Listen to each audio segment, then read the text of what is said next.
It has been a little bit since I made a food video, primarily because I've just been making like the same stuff and it's like I've already shown it off and everything. But, you know, this is an Indian dish. I've shown plenty of Indian food before, so I'm sure it's really not much any different. However, I followed the recipe a bit more.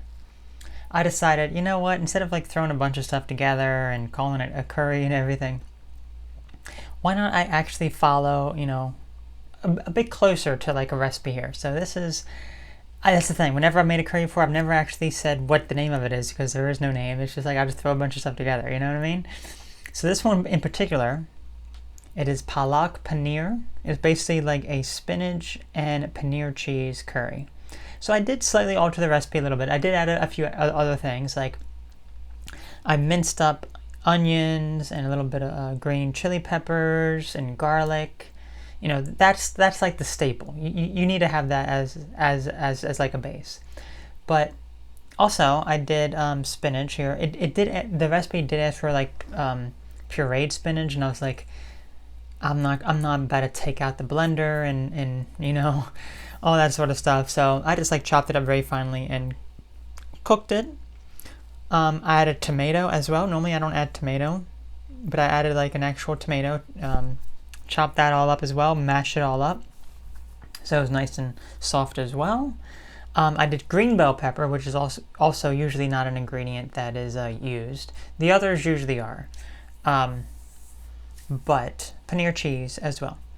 So here it is. I've already technically taken a bite. Let me just say it's very, very good. But here we are. I want to take another bite again. This is the pickle thing that I always like with my curry dishes and everything.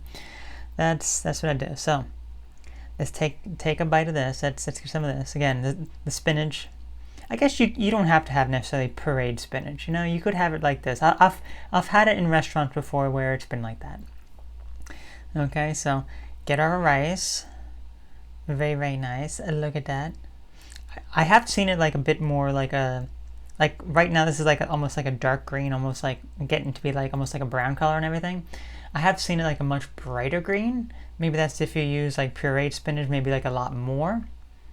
And maybe that's basically it for like the base and everything. I don't know, but coconut milk is also one of the main bases. So something else that I did, I took my seasoning packet, I mixed it with the coconut milk, and then I whisked it and I added some more coconut flour to thicken it up instead of adding everything to the pot and doing it afterwards.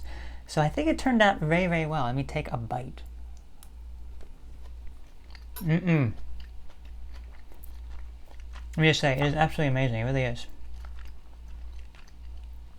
This may be the best curry I've ever made because I followed the instructions a bit more. Not like any of this other, but also I like all my vegetables like really, really fine, which is what's really good about like the chopper.